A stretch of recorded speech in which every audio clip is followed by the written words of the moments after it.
Boa noite a todos.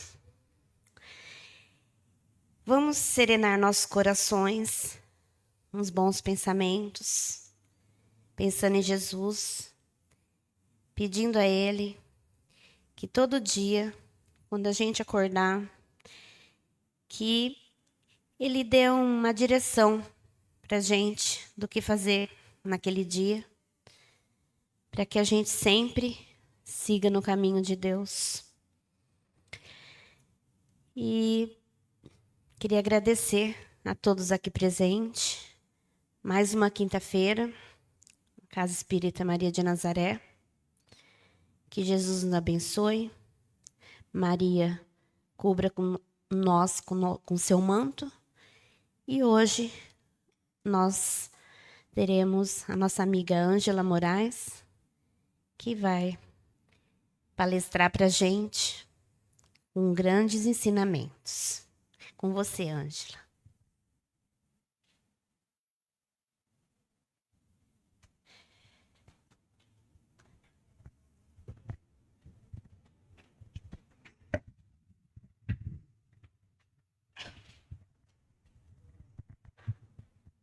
Boa noite, meus amigos.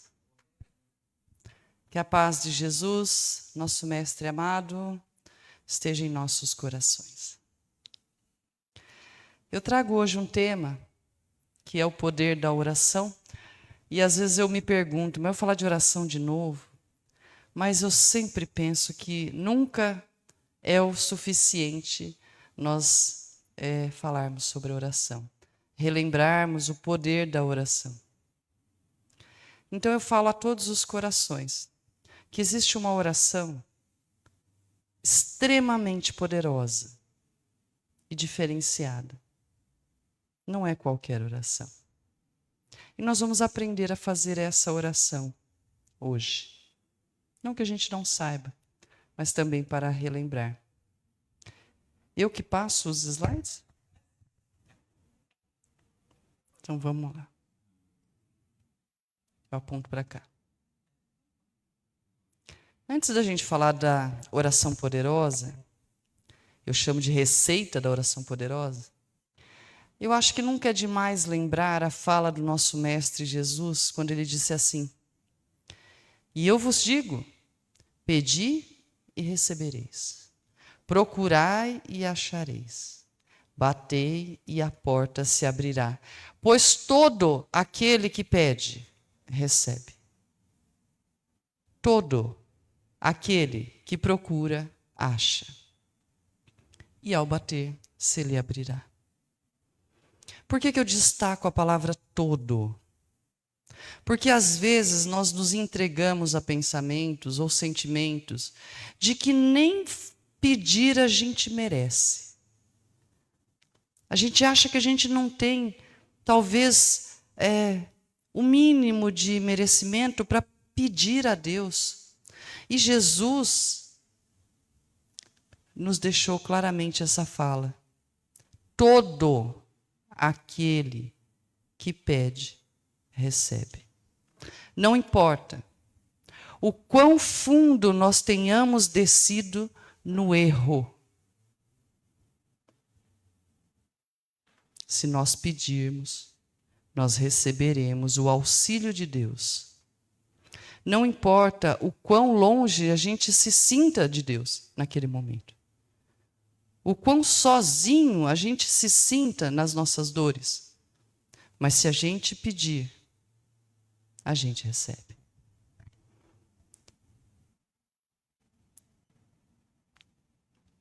E olha só a fala do instrutor Aniceto na obra Os Mensageiros, do Espírito André Luiz.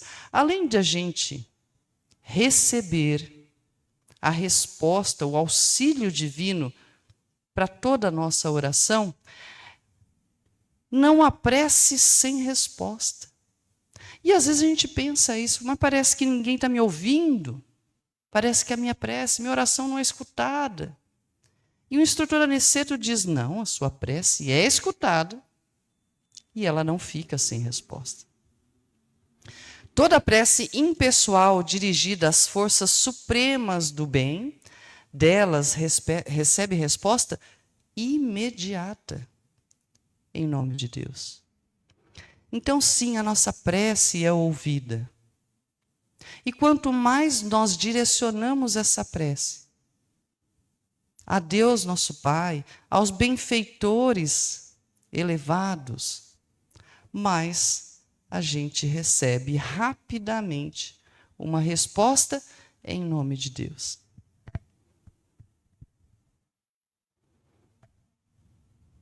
Eu gosto muito desse trecho da obra Cartas de uma Morta, do Espírito Maria João de Deus, que era mãe de Chico Xavier.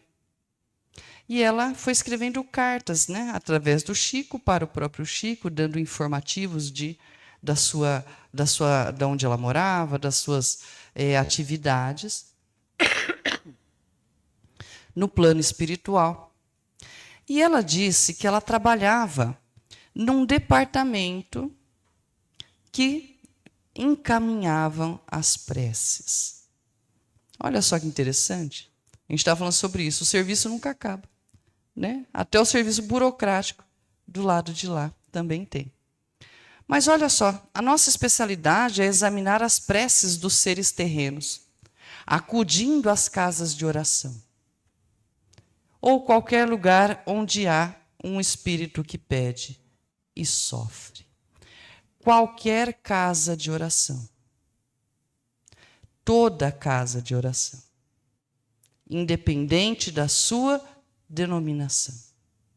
Todos os pedidos são analisados, examinados.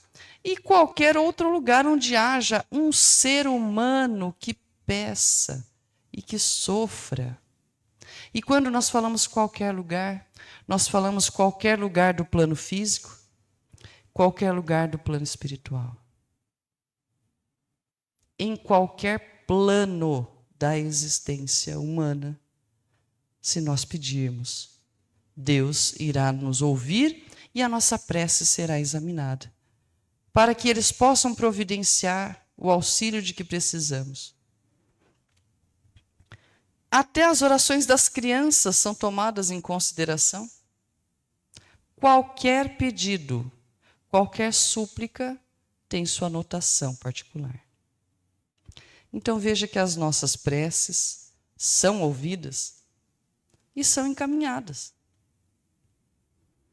Eu gosto muito dessa expressão que André Luiz usa na obra A Ação e Reação, e ele usa em vários outros livros, mas esse aqui eu peguei que estava no jeito. André Luiz é muito descritivo em relação às cores.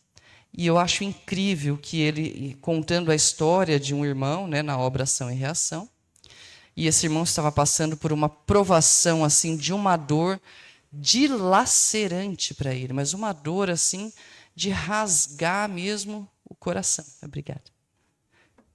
Deixa eu pôr para cá para não manchar mesmo. Não sei qual delas é de madeira, né? Ou todas são. E o irmão estava passando por uma provação tão violenta que a dor foi demais, ele ajoelhou e André Luiz viu e descreveu que ele notava o esforço que aquele homem estava fazendo para continuar clamando a compaixão celeste. Ele estava com dificuldade de orar, tamanha a sua dor. E os soluços embargavam-lhe a voz. A voz nem saía, tamanha a sua dor. Enquanto isso, um vasto jorro de luz safirina fluía do teto, como se a divina bondade respondesse de imediato à comovente súplica. Um vasto jorro de luz safirina, uma luz azul,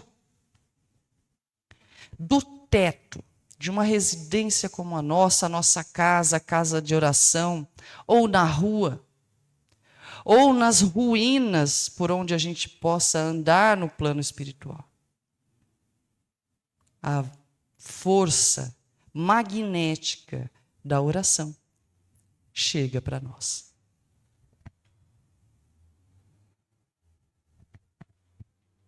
Instrutor Aniceto, na obra Missionários da Luz, que é uma das minhas preferidas, né, da coleção A Vida no Mundo Espiritual, ele explica numa frase, tem muita informação aqui para a gente sobre a oração. Ele diz assim: o Espírito em qualquer forma, então sejamos aqui encarnados na Terra, desencarnados, trazidos hoje para estar conosco nesta reunião, que more em qualquer plano da existência. Em qualquer forma, pode emitir raios de espantoso poder. A gente emite raios. Nós estamos falando de magnetismo. Nós temos esse poder de, ao orar, ir em busca da ajuda também, emitindo de nós o nosso magnetismo. Todos nós temos, em qualquer forma.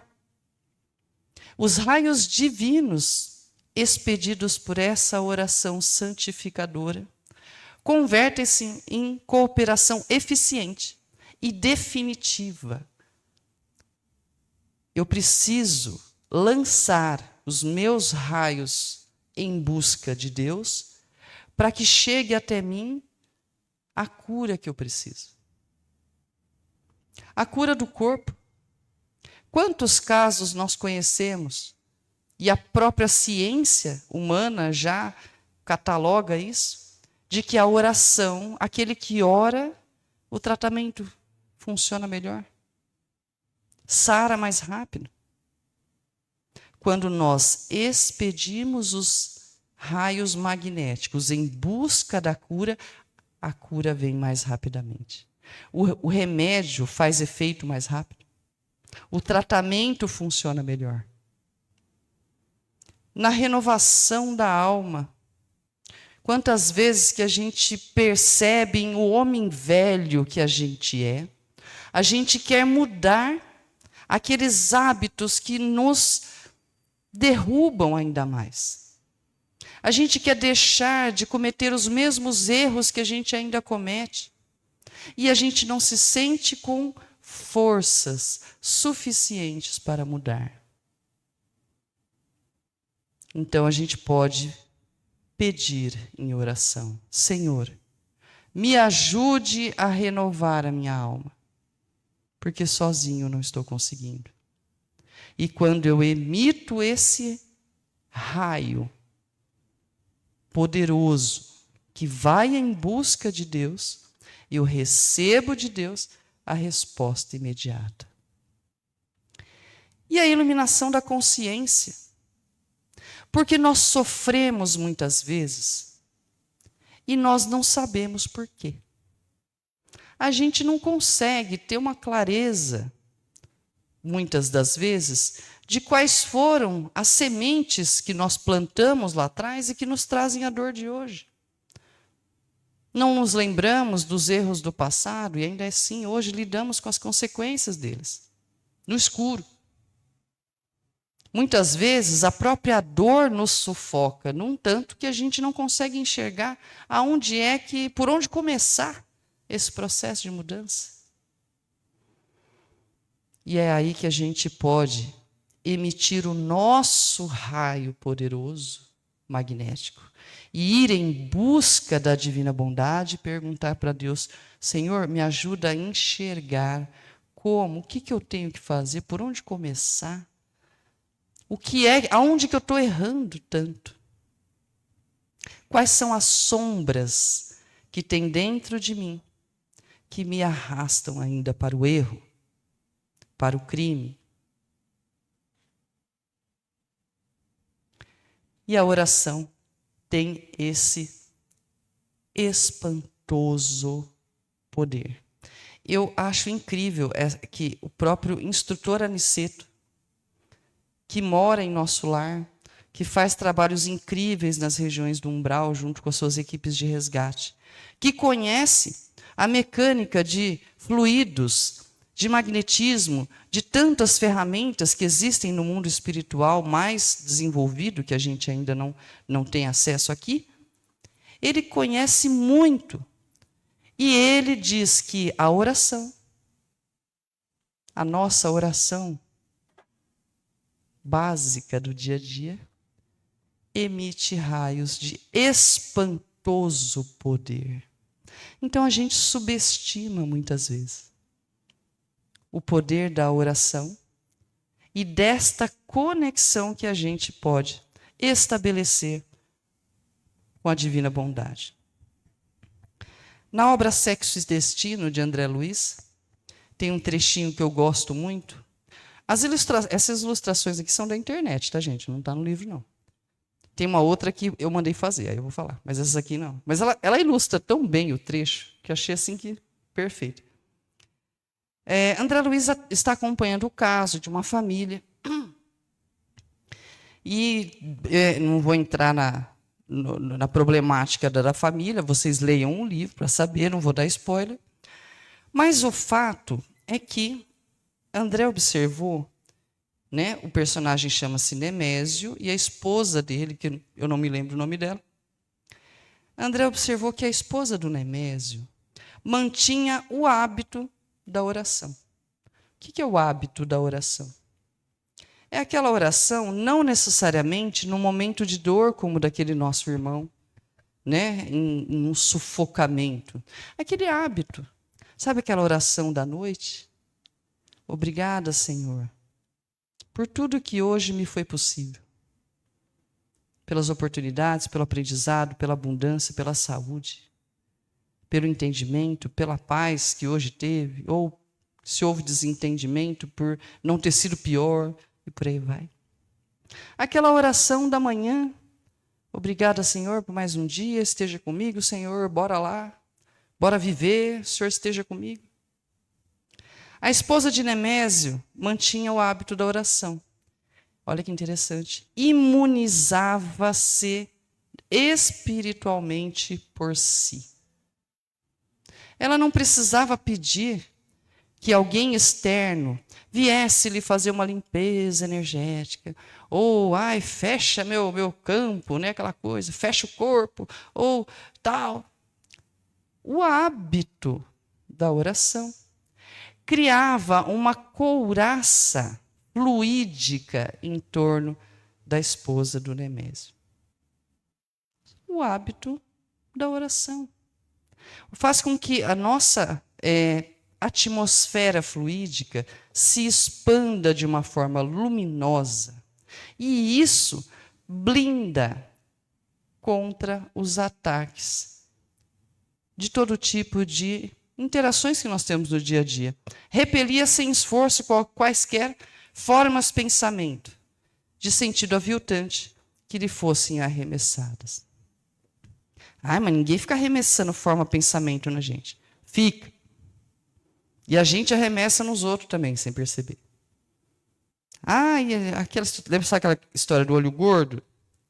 Mas o olho gordo não existe. Existe. No caso do olho gordo, não necessariamente ele arremessa, ele puxa energia da gente, ele suga energia. Mas tem também aquelas pessoas que a gente desagradou e a pessoa teve aquele pensamentinho tipo, pelo amor de Deus, esse daí não sei, pronto, já mandou aquela carga, né? Não vou falar aqui uns palavrão que a gente costuma falar, mas já veio aquela carga aviltante. Ou ainda tem pessoas que a gente magoou muito, profundamente. E a tristeza da pessoa, toda aquela energia de mágoa, de ressentimento, de raiva que ela possa ter, criam formas, pensamento, ou seja, plasma no ambiente ectoplasmático, vamos dizer assim, né? Perispiritual. Não é perispiritual, acho que mais do ectoplasma, né? Vai criando, numa linguagem bem simples, como se fosse gelatina. A gente produz essas gelatinas o tempo todo. A gente pensa, a gente está produzindo. Essa gelatina pode ser transparente, neutra, ela pode ser brilhante e aonde ela encosta, ela ajuda a iluminar. a esclarecer, a reenergizar.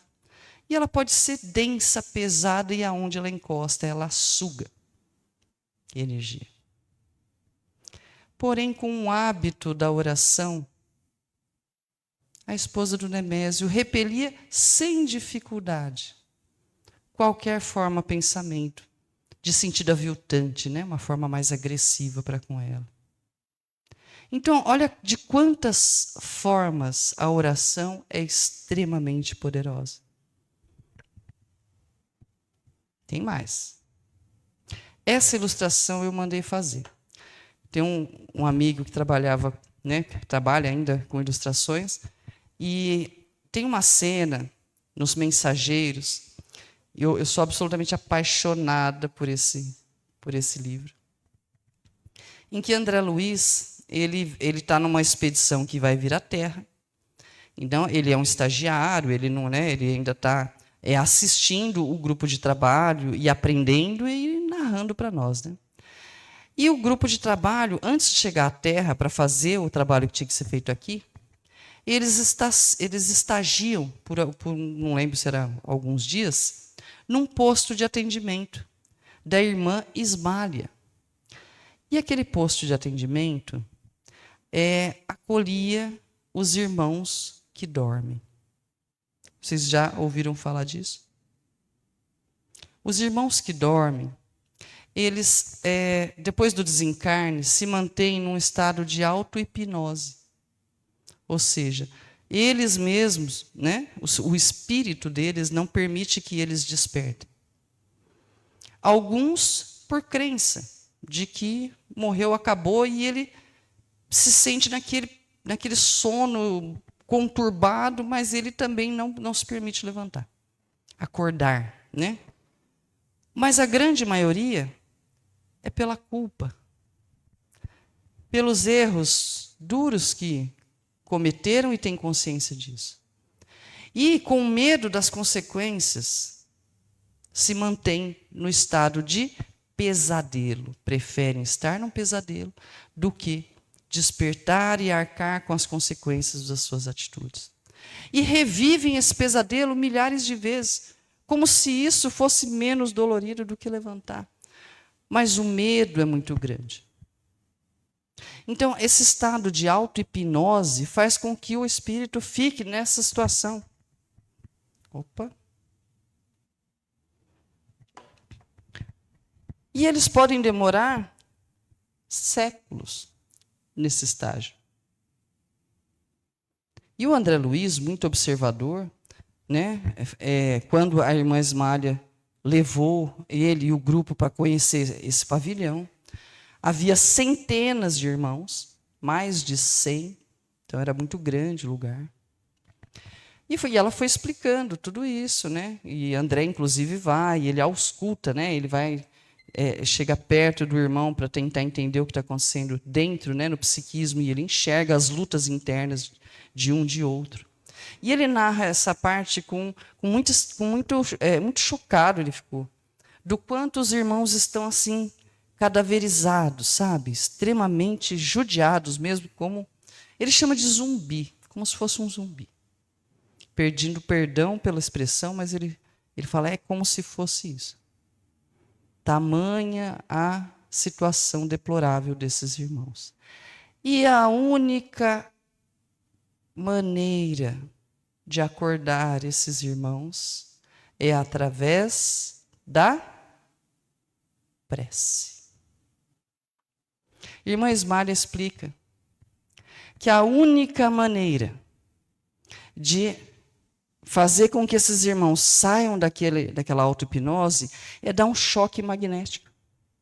Mas é um choque magnético de amor. E é aí que entra quando a gente faz a oração por outras pessoas.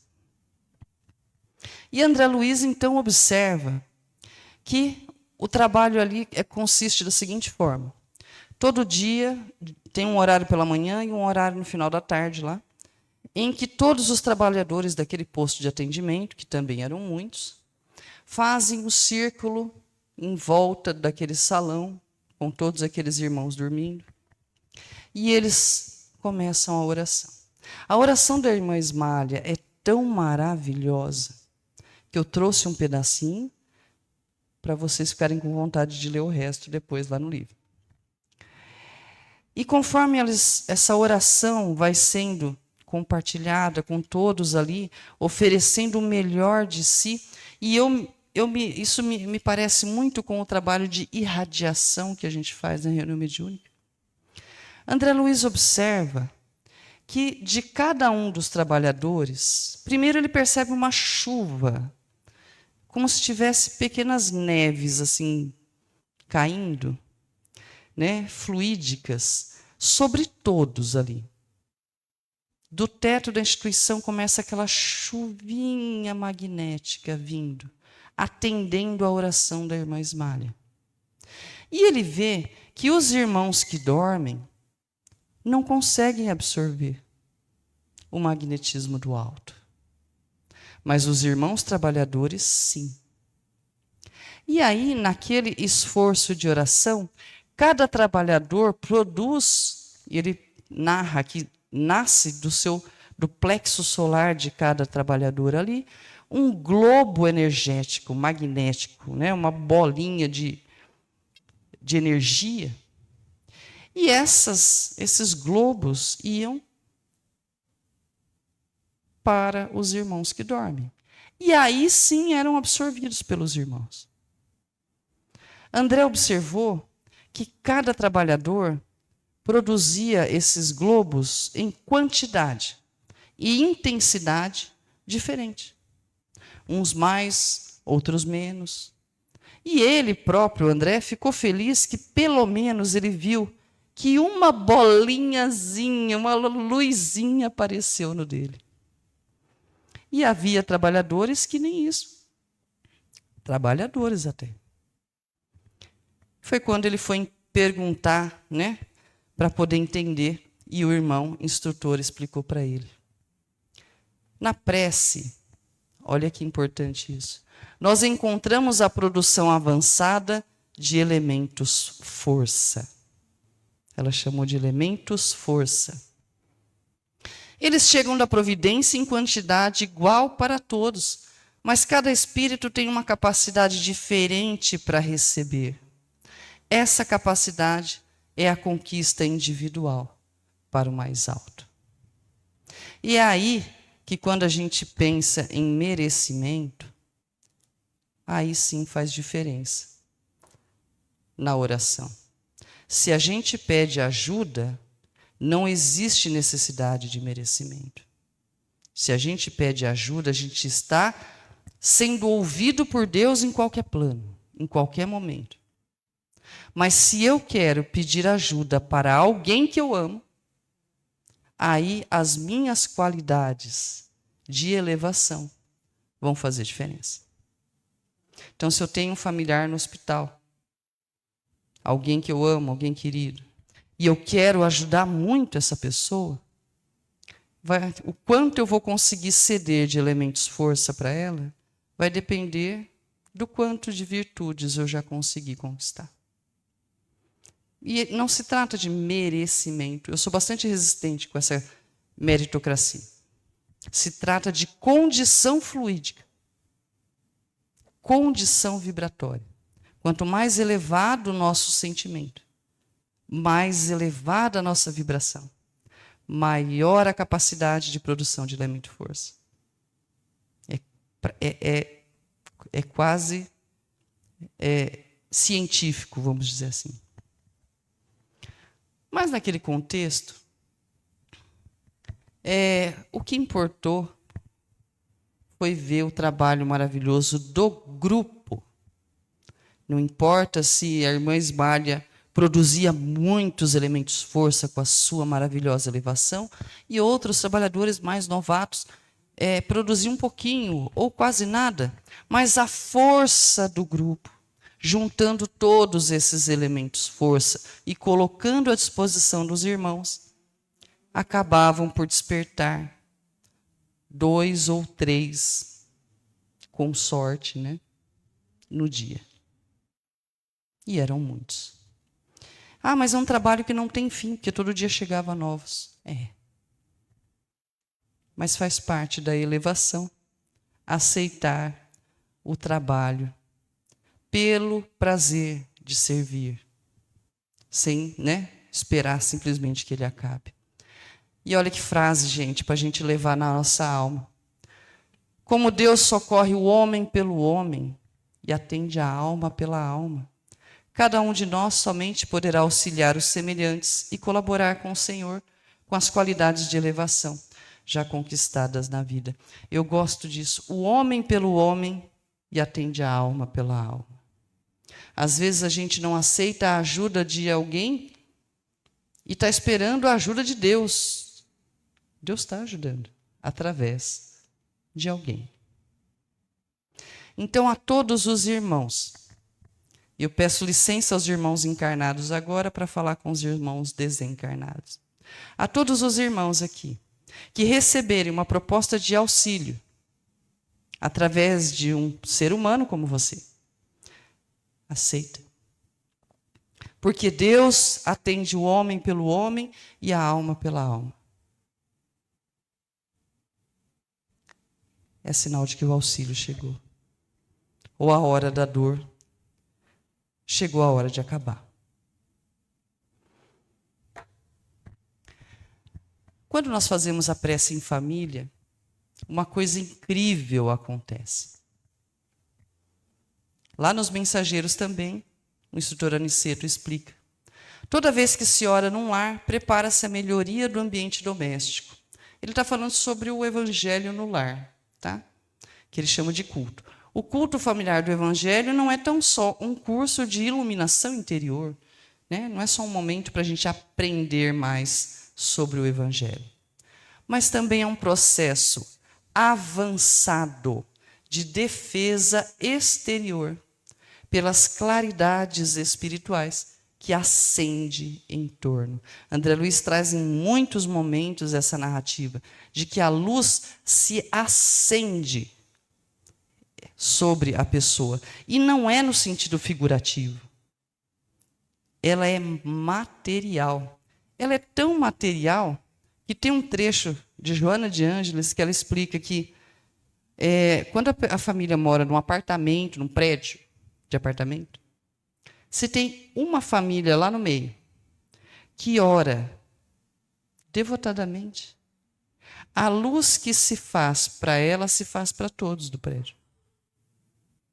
Praticamente o prédio todo fica protegido. O homem que ora traz consigo inalienável couraça. Ninguém tira. O lar que cultiva a prece transforma-se numa fortaleza. É um poder que a gente esquece que a prece tem. E aí nos diz ainda o instrutor Aniceto, a oração é uma comunhão entre o Criador e a criatura. Ah, mas Deus é muito longe de mim. Se você orar, você entra em contato com Ele. Constituindo assim o mais poderoso influxo magnético que conhecemos. Gente, o mais poderoso influxo magnético que Ele conhece é a prece. E que nós podemos fazer a qualquer momento.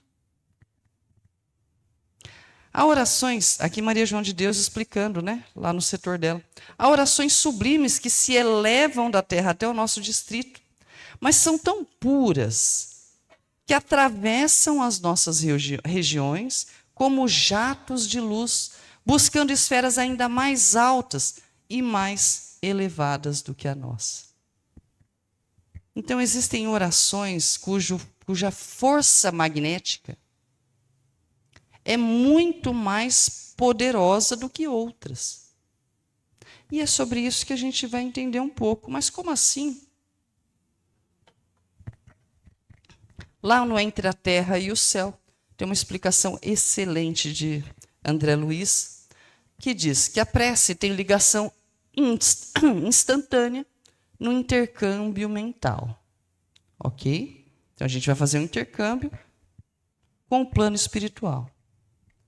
E a prece, ela pode ser vertical, que é quando eu direciono os meus raios poderosos e busco os seres elevados da criação, os nossos mentores espirituais, aqueles Jesus, nosso mestre querido, Mãe Maria Santíssima. Nós vamos em busca dos benfeitores para nos ajudar a enfrentar as dificuldades. Essa é a prece vertical. Aquela prece que passa que nem um jato, né? Mas toda a prece é assim? Não. Às vezes, a gente faz uma prece bem rasa, que ela bate no teto e volta, ela não passa muito. Por quê? Porque eu estou lá preocupado que essa prece me ajude a resolver as coisas do dia a dia, as coisas cotidianas. Eu estou com a mente muito ligada na matéria. Eu não fiz aquela conexão mesmo espiritual com os seres elevados. Eu estou aqui com aquele pensamento do dia a dia. E aí o que acontece? Nesse local, a gente encontra espíritos que escutam a nossa rogativa. Porque os nossos irmãos do plano espiritual estão em todo lugar, certo? Somos rodeados por uma nuvem de testemunhas. Se eu elevo a minha prece para o Ser Supremo, ou seres supremos, são eles que vão ouvir. E se eu converso, né, se a minha prece está rasa aqui nas coisas da matéria, são os irmãos da matéria que vão ouvir. Os irmãos que estão por aqui, no plano físico. E eles podem nos ajudar? Muitas vezes não. Muitas vezes piora, né? Se ele se conecta com a gente, acaba desenergizando, a gente adoece, começa a quebrar as coisas em casa, por aí vai. Então, muitas vezes a gente fala assim, nossa, minha prece não está passando o teto. Pode ser. Porque nós não elevamos suficientemente o nosso pensamento. E eu diria mais, o nosso sentimento. Mas piora. Às vezes, a nossa prece é descendente. É aquela prece do coração em desespero. Aquele coração cheio de mágoa, cheio de rancor. Ainda não conseguiu perdoar aquele que o magoou. Aquele coração sofrido. Ou aquele coração que deseja ser atendido naquilo que ele quer, sem aceitar aquilo que, né, seria o importante para ele. Aquela prece doída de quem não está buscando auxílio, mas de quem está exalando esse desespero. Essa prece, além de não conectar com os irmãos superiores, conecta com os irmãos na mesma faixa vibratória. E aí começam obsessões simples, que Emmanuel nos diz que 90% das obsessões são simples, ou seja, conexões que a gente acaba atraindo, que não tem nada a ver com o nosso passado. Tipo, eu não matei a pessoa, ela não me matou, não tem nada a ver comigo. A gente está se vendo pela primeira vez, mas o desespero dela, quando ela vê que eu também estou em desespero, ela fala, essa pessoa me entende, eu vou ficar aqui. Porque todo mundo sente solidão, principalmente na dor. E ao ficar aqui, o meu desespero aumenta. E eu penso que é meu. Mas energeticamente começa um processo de simbiose. E aí, às vezes, a gente fala assim, mas, gente, quanto mais eu rezo, como é que é o ditado? Mais assombração aparece. Na verdade, a gente acaba estando em desespero e as coisas pioram. Então é importante lembrar que cada prece, se caracteriza por determinado potencial de frequência. E todos estamos cercados por inteligências capazes de sintonizar com o nosso apelo. Então, cuidar da qualidade, da frequência desse pedido que vamos fazer. é que é todo o diferencial. E como é que a gente faz isso? Aí nós temos a receita da oração poderosa, da oração que passa como jato de luz por todos os postos de socorro e vai em busca de Deus. Deixa eu ver que hora que são. Dá tempo. Vamos lá. Deixa eu fazer um suspense aqui.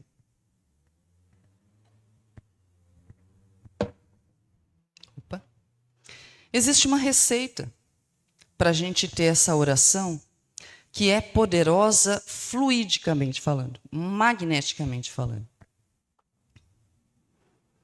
E a primeira coisa é um elemento interior no nosso estado íntimo chamado humildade. Não adianta eu chegar para Deus na minha prece cobrando Ele da promessa, cobrando isso, cobrando aquilo. A prece fluidicamente poderosa é aquela em que eu reconheço como eu sou pequeno, em que eu reconheço como que eu estou perdida, como que eu gostaria de ser melhor e ainda não consigo, como eu estou errando e não sei aonde, como eu devia ter sido mais paciente numa situação e acabei não sendo.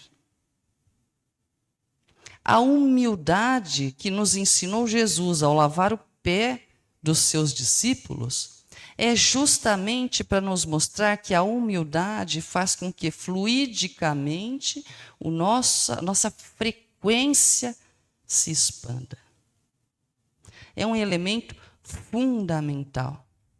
E olha só como o Evangelho segundo o Espiritismo nos ensina sobre a prece. A prece do cristão deve elevar-se aos pés da majestade divina, com humildade. Aos pés da majestade divina, com humildade, com profundeza, num ímpeto de reconhecimento por todos os benefícios recebidos. Porque o homem humilde é aquele que sabe agradecer, que sabe que não, apesar dos erros, das dificuldades, da falta de aprendizado que eu ainda tenho, apesar da imaturidade que eu ainda sou espiritual, e do mundo de lambança que eu faço, eu ainda assim tenho saúde, tenho um corpo perfeito, Senhor. O Senhor me proporciona isso. Um lar em que eu possa abrigar os meus filhos. Meus filhos têm saúde. E recursos para que não falte aquilo que é importante. A humildade nos faculta enxergar tudo o que recebemos pelo pouco que ainda somos. Quando eu digo pouco que somos, que fique claro, pelo muito que somos amados. Não importa o tamanho que somos. Tá bom? Deve ela subir humilde aos pés do Senhor, para lhe recomendar a vossa fraqueza, para lhe suplicar o amparo, a indulgência e a misericórdia. Senhor, eu errei. Senhor, eu não sei o que fazer.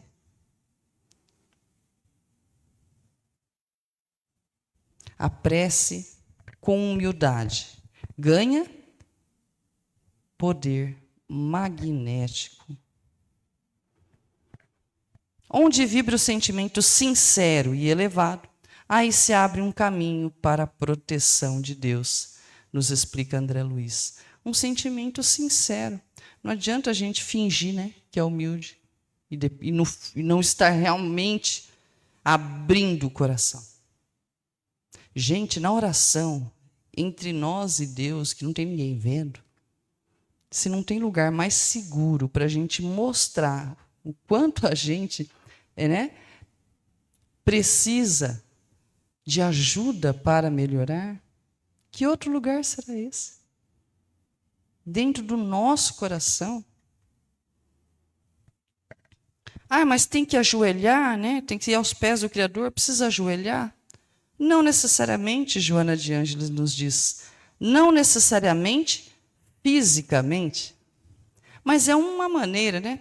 Não importa a posição do corpo no ato de orar, mas a da alma, que se eleva quanto mais reconhece a própria pequenez. Então, o ato de ajoelhar não é necessário, mas às vezes é uma maneira da pessoa se conectar com a humildade, de falar: Senhor, eu sou pequeno e preciso da sua ajuda.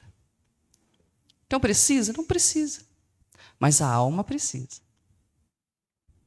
Eu gosto dessa expressão, com a alma de joelhos. Aí eu trouxe um trechinho da prece da irmã Ismália, para a gente conhecer o quão forte é a vibração dela, a frequência dela.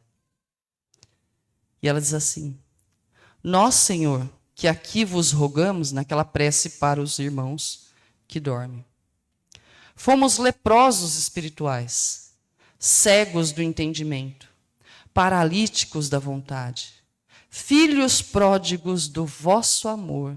Também nós já dormimos em tempos idos nos postos de socorro da vossa misericórdia.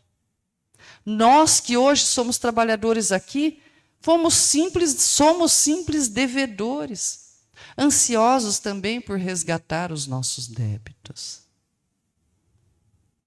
Mas, acima de tudo, Senhor, seja feita a tua vontade, em todos os recantos do universo, porque é muito difícil para nós aceitarmos que as coisas aconteçam no tempo de Deus. E faz parte da humildade aceitar que seja feita a vontade de Deus na nossa vida. E que nos caiba, olha a humildade dela, a nós, humildes servos do teu reino, a alegria incessante de reverenciar-te e obedecer-te para sempre. Então, a prece na qual a gente se coloca inteiramente confiante de que Deus está cuidando de nós e o que quer que venha para a nossa vivência é o melhor para nós. Essa a prece. Não só isso, mas esse é um dos elementos fundamentais da prece poderosa. Não é fácil, né, gente? Como é difícil o nosso querer, né? O nosso querer é danado. Joana de Ângeles, na obra Psicologia da Oração, tem um livro chamado Psicologia da Oração. Eu tirei uma frase, né, de um livro inteiro. Ela diz: inutilmente gritará a alma em desespero, como a gente já viu antes, mas também rogando soluções para os problemas que lhe compete equacionar. E aí entra aquela questão de que a oração é poderosa, a resposta é imediata, mas a solução do problema não. É a gente que vai atrás. Na grande parte, né? Normalmente, gente, enquanto a gente não esgotar todos os recursos ao nosso alcance para resolver o problema, não dá para ficar pedindo para Deus tudo, né? Ou ainda pedindo para que a dificuldade não venha. Ou pedindo que as coisas, né, simplesmente se resolvam sem eu fazer nada. Agora, se ao invés disso eu peço: Senhor, me dá coragem para passar por esse vale de lágrimas. Me dá coragem, porque o meu medo está me paralisando. Senhor, me dá força para que eu não trave, para que eu não fique no mesmo lugar. Me ajuda a ter serenidade, porque eu estou num ambiente de muitos conflitos, para que eu não fique contaminado por tanta discussão e eu quero estar em paz. Me ajuda, Senhor, a ter alguma ideia do que eu faço para resolver tal problema. Aí sim, eu estou com um problema aqui, Senhor, não sei como fazer. Me ajuda a ter boa ideia. Senhor, me ajuda a compreender os motivos pelos quais o outro está agindo comigo daquela forma, que está machucando meu coração. Eu não estou entendendo por quê. Me ajuda a compreender o outro e a mim também. Me ajude a aceitar aquilo que não dá para mudar e a ter fé. Sim, mas eu vou pedir fé para Deus. Sim, nós vamos pedir fé. Porque a nossa fé é oscilante. A gente não acorda com uma fé sólida todos os dias. Não, eu vou andar sobre as águas. Não, a gente não acorda com essa fé. Então a gente pode pedir para Deus: Senhor, fortalece a minha fé. Estou me sentindo sozinho nessa jornada. Me ajuda a sentir a tua presença comigo, para que eu saiba que eu vou conseguir passar por isso. Então, quando nós pedimos os recursos que precisamos, a prece também se torna magneticamente poderosa. Mas tem um problema que derruba a frequência da prece, que é quando nós estamos magoados com alguém. Quando o nosso coração está decepcionado, frustrado, ressentido. E aí acontece aquilo que a gente comentou lá atrás, da prece ficar descendente. E é por isso que lá em Marcos, Jesus fala o seguinte: quando você for orar, se tiver alguma coisa contra alguém, primeiro perdoa a pessoa, para que também o Pai Celestial perdoe os vossos pecados. Hoje a gente tem um entendimento sobre isso, de que Deus não se ofende conosco, Então, Ele não precisa nos perdoar. Porém, a nossa prece não vai chegar a Ele se ela estiver carregada de dor, magneticamente pesada de miasmas escuros. Precisamos limpar a alma da mágoa, limpar a alma da dor, e a nossa prece vai mais longe.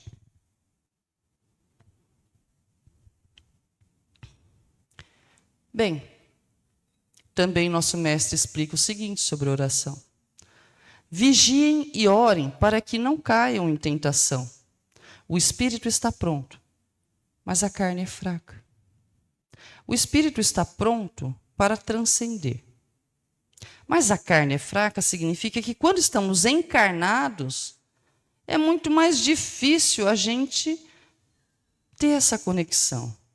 Porque o mundo nos arrasta, a ambição nos arrasta, as necessidades materiais nos arrastam, as dificuldades familiares, as questões do dia a dia, os boletos. A coisa pesa. E quando a minha cabeça está na preocupação terrena, eu não consigo vigiar esses pensamentos, eu permito que eu me afunde nessas preocupações, a minha prece não sobe. Então a gente tem que vigiar, e mesmo na oração pedindo, para que a gente consiga. Não, quando eu digo cair em tentação, quando o mestre diz cair em tentação, eu gosto muito de enxergar pelo lado da neurociência, que é o como nós temos hábitos arraigados no nosso dia a dia. Hábitos que a gente traz, inclusive, de vidas e vidas e vidas anteriores. E estão registrados lá na nossa mente espiritual. E esses hábitos, muitas vezes, nos levam para baixo. Nos levam para a sombra. O hábito do medo, o hábito da insegurança, o hábito da desconfiança ou da reclamação. Gente, a reclamação é uma praga para se tornar um hábito. É facinho da gente pegar esse hábito. E depois para tirar, uma dureza. Então, quando Jesus diz, cuidado, observa os seus pensamentos, para que você não fique voltando nos hábitos ruins mentais. Porque senão, o que acontece com a nossa psicosfera fluídica? Ela pesa. E se ela pesa, a oração não sobe.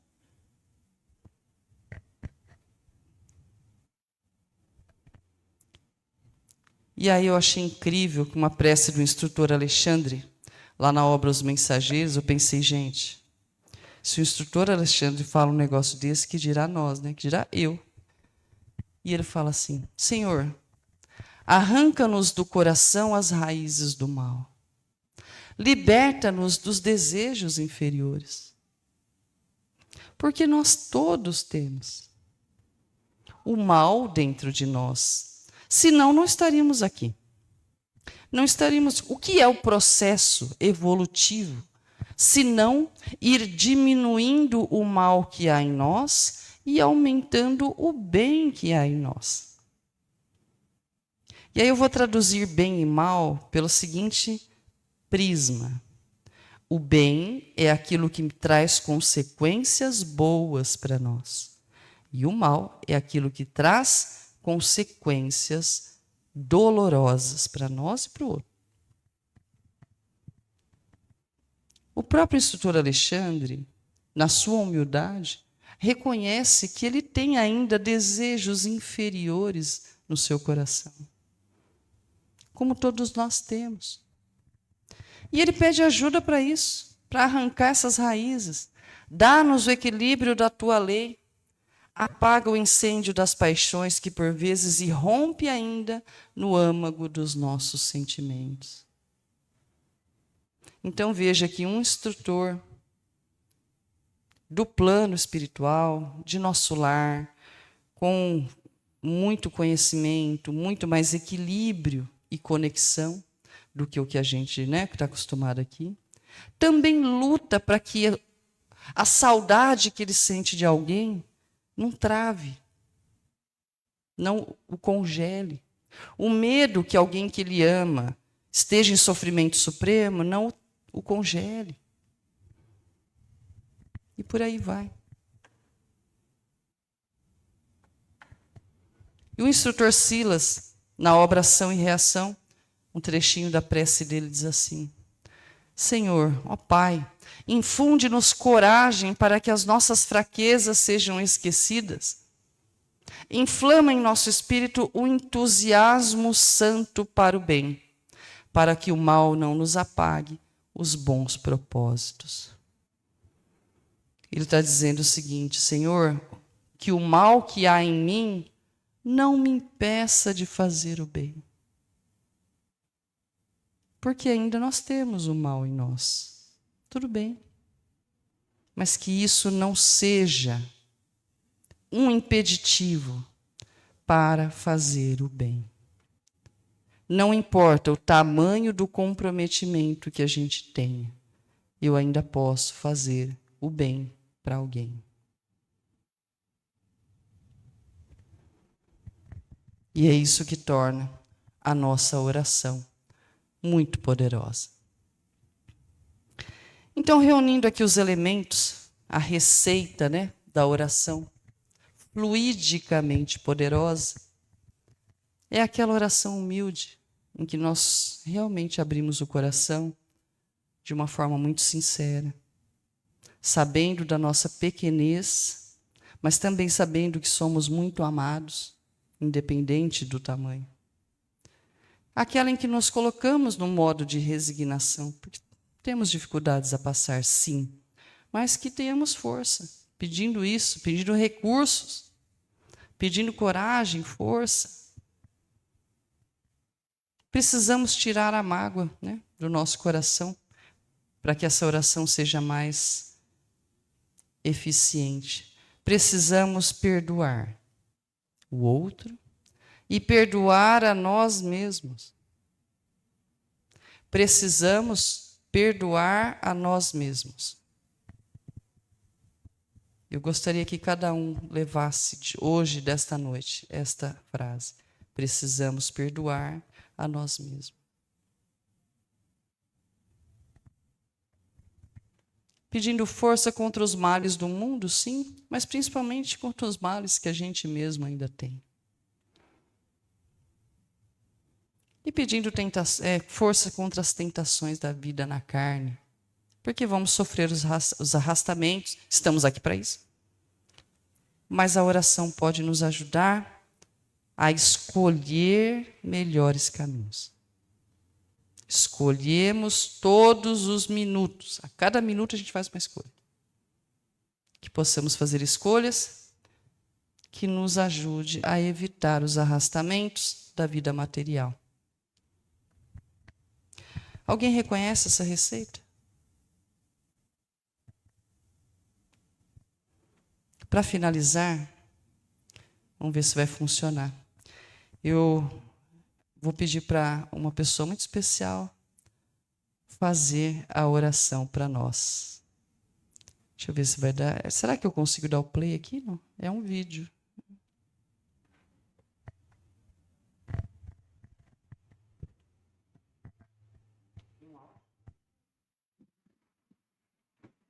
Pai nosso que estás no céu, santificado seja o vosso nome. Venha a nós o vosso reino. Seja feito, Senhor, a vossa vontade, assim na terra como nos céus.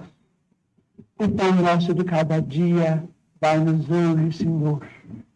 Perdoai as nossas dívidas, assim como perdoamos aos nossos devedores.